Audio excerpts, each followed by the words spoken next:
tell you how to get a man date. Get yourself up like this. You won't have long to wait. Show a bit of thigh. You think it's bloomin' great. Yeah, that's the way to get a man date. I'll tell you how to get a man date. Act a bit saucy. Offer him the bait. Show a bit of cleavage. Let us seal his fate. Yeah, that's the way to get a man date. And when you're out on the man date, don't give it too quickly. Procrastinate. Show a little guile. Negotiate. Wait till after dinner before you unlatch the J gate. Yeah, wait till after dinner before you unlatch the J gate.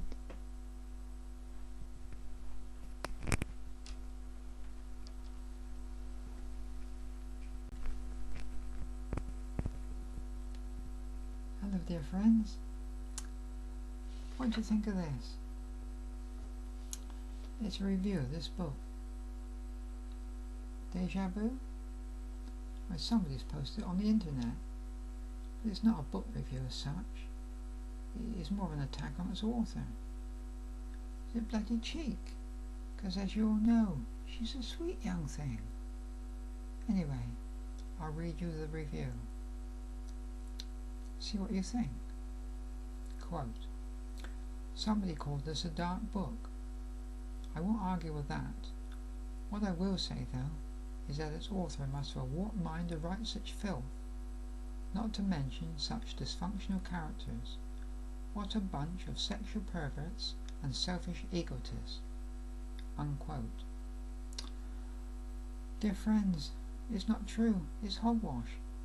And certainly there's some sex and some kinky stuff, but what's wrong with that? And the characters are in keeping with the roles they play. And anyway, it's not all dark dealings, rape and pillage. There are many light-hearted moments. Many of the sexual scenes are humorous. For example, in this extract I'm going to read in a moment, Alex is hoping for a straightforward bonk.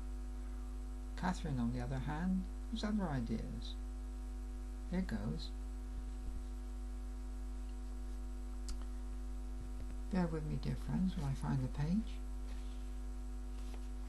Here we are.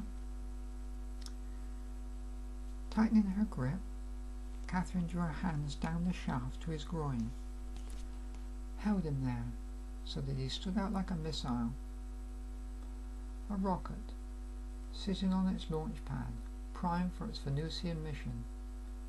Then she bent forward and kissed the glands. Alex responded with an inarticulate burble.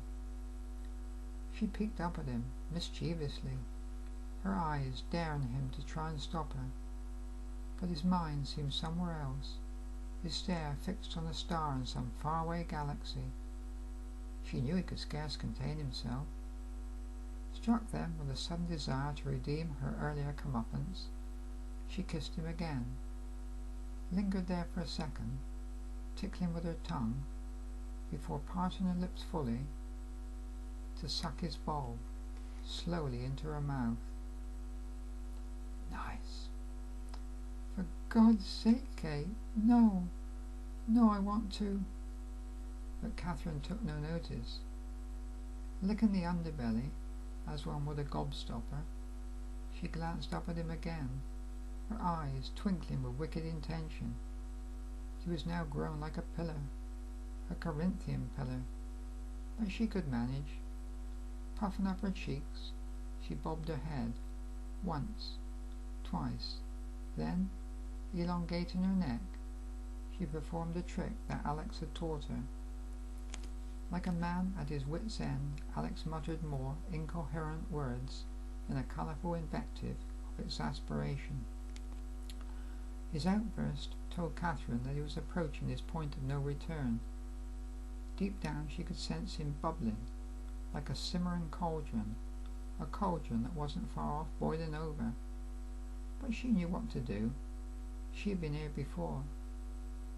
Brinkwomanship was her forte.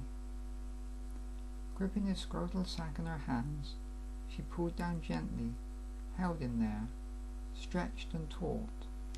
Alex spluttered, Clearly he was having a tough time of it, his determination to hold himself back all but exhausted. She needed to act. Now. Taking the shaft partially from her mouth, she inflicted a sharp, circumferential nip with her teeth, just below this glans. Alex spluttered some more, placed uncertain hands behind her neck. We've all been there, haven't we, girls? After a second or two, Catherine repeated the operation, albeit with a touch more venom this time. Then she took him wholly from her mouth. He was wet with her spittle, glossy in the starlight. She looked up, smiling impishly. "You were almost a naughty boy," she said. "Oh, God," Alex sighed, shaking a relieved head. "Kate, I would have choked you."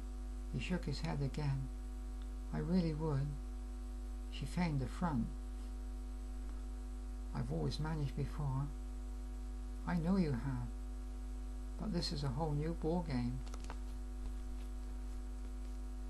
Well, there you are, dear friends. I hope you enjoyed that snippet from Déjà Vu.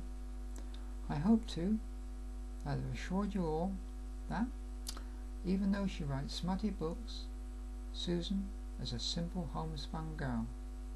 So, in closing, please take no notice of narrow-minded people, whose only aim, it seems, is to spoil the enjoyment of others. And until we meet again, I wish you all happy reading. Au revoir.